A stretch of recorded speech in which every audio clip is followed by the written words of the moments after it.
Hey guys, Mike here. So hope everybody had a great weekend and we finally kick off another week to end February this week. I believe Friday will be March 1st, so the 1st of March right there. And we'll go into as the week rolls on, seasonality, what March usually looks like, that kind of stuff. But today we're going to talk about one, how Nancy does it again. Boy, she's having a good 2024. For those who don't know, it's not Nancy Pelosi. It's actually her husband who does the trading. And of course, she would never feed him any kind of insider info on these companies they are buying, but they hung the mood on NVIDIA, and now they're doing it on another stock, which you might have noticed, so we'll talk about that one as well. Plus, Tesla finally got off the map, but it wasn't just Tesla. It was other EVs, which we'll talk about. And then three things to watch carefully as we go through this week to see if they get a breakdown or a breakout, okay?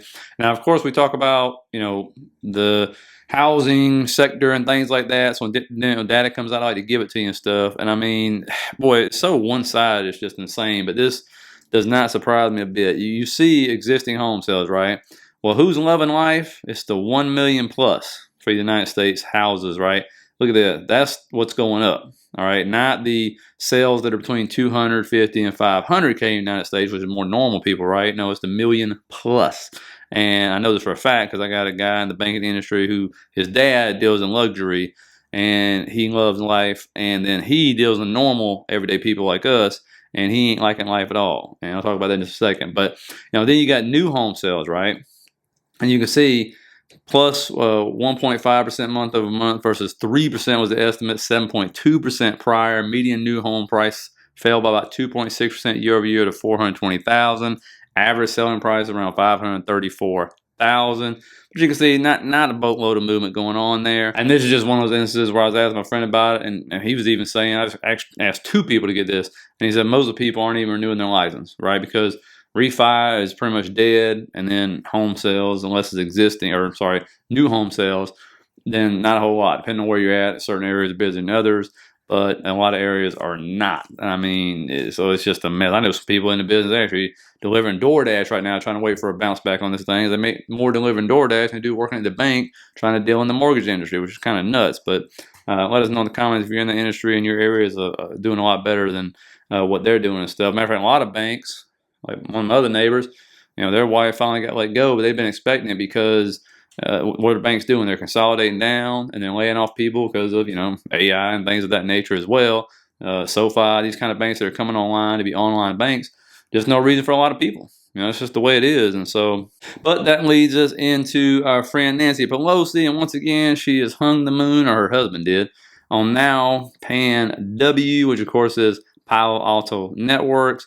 They actually bought before earnings, of course, had a big drop, then doubled down, so average down after the drop. And of course, this thing is taking off like a rocket ship, up over 10% today, up over about $40 a share total, I believe, since that drop, as you can see. And this is one we're talking about. I don't know if it's going to make it that 3 to 5 day rule because, that was a massive drop, the biggest dollar drop it's ever had, I believe it is.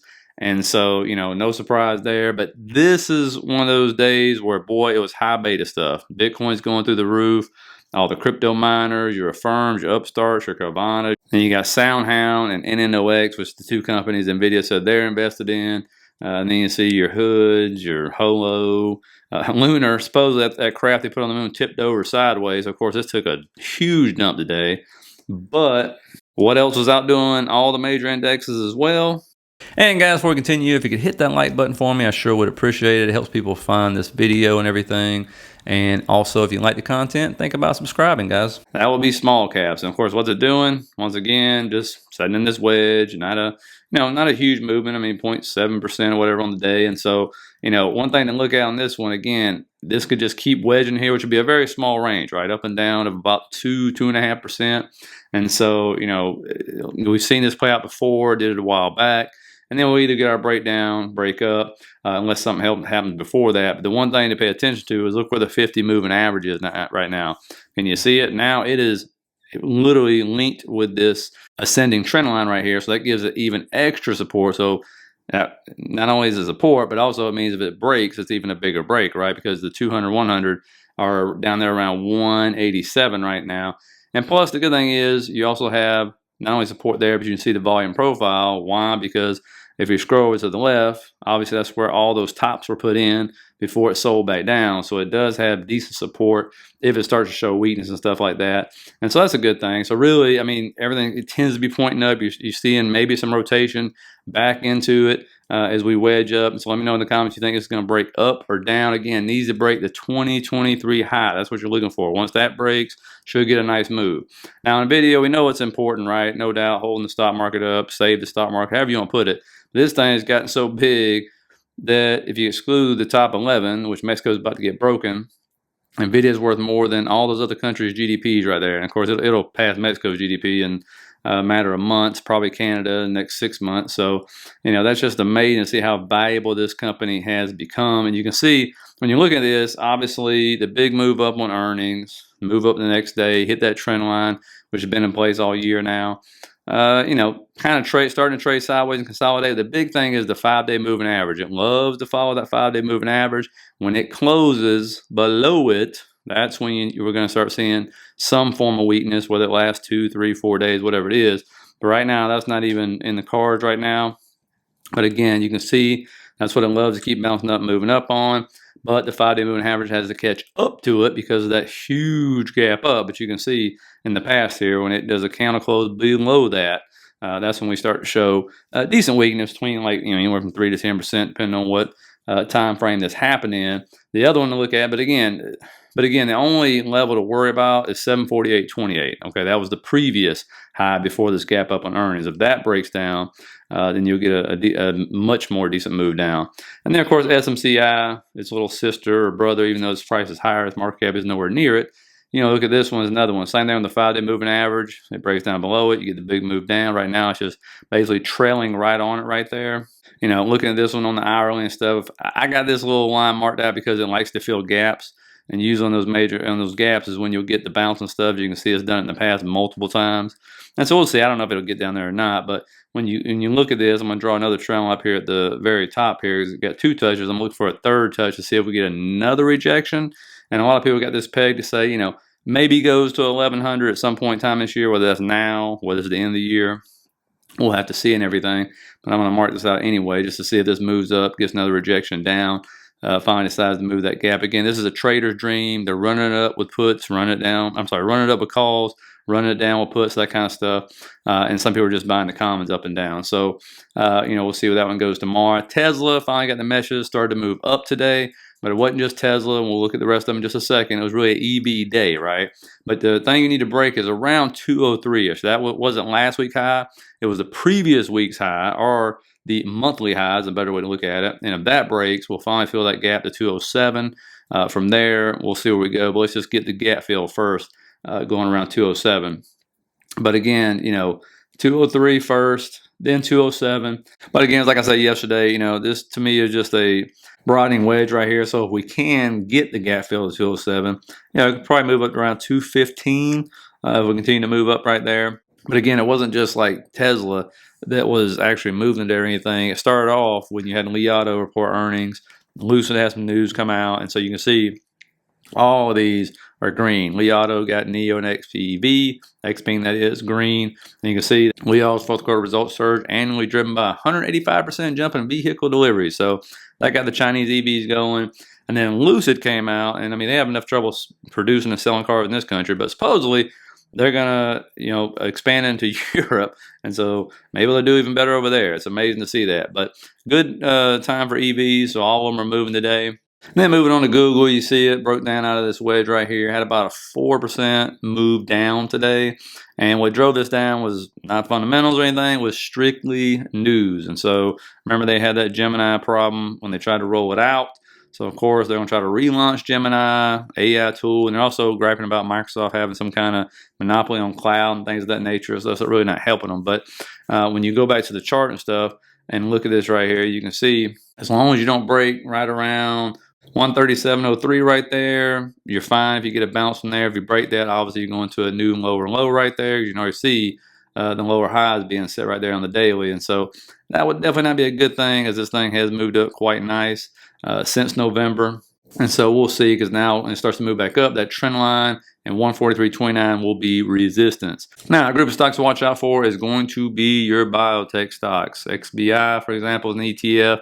You can see it sitting right up against this resistance right here. And we could probably even move that down a little bit. But the reason why that's important, if it gets above that right there, and we scroll out, you can see it's been resistance a long time back. Okay, it was support, then resistance. And so if it breaks that, that'll be a nice little move up for biotech. And, you know, looking at this right here, everybody's, you know, been waiting for biotech for a long time, okay? And so it's about time if it breaks out. It's like another group of stocks I can't say on YouTube. But, you know, when these break, they break hard. You get these huge, huge moves. Another way to look at this, if I zoom in here, is going to be this trend line right there. You can see it. And it was resistance, broke out, retested. And so that is a nice move right there. So let's see if this move continues. If it does, I would be targeting that weekly fair value gap above at around 115. Now, the thing to really watch here is going to be your dollar, because this is sitting at the 200 now. Now that it came up with that fair value gap, it got rejected down like it's supposed to. It's been sitting on the 200 for a few days here. If that breaks down, you can see in the past what happens. The dollar will start to show weakness. That will be a good thing for stocks. They will start to move up. If it actually gets to bounce, gets above the 200, still have to get through that trend line. But, you know, this is what we want to watch for, right? And then if we go over the 10-year yield, you can see this one keeps rejecting off that 100 moving average right there. It is above the 200. That is right below it. So, again, if this breaks out above, if it gets above that 100, starts for breakout, that will be negative for stocks. If it breaks down, especially below the 200, then that will be a positive for stocks, especially high beta stuff, which is what you saw breaking out today.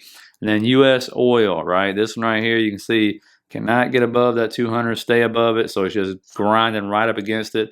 If it does get this breakout right here, you can see it's got room to move to around 83.27. 50's curling back up. 100's trying to flatten out. 200's actually pointing sideways to kind of up right there.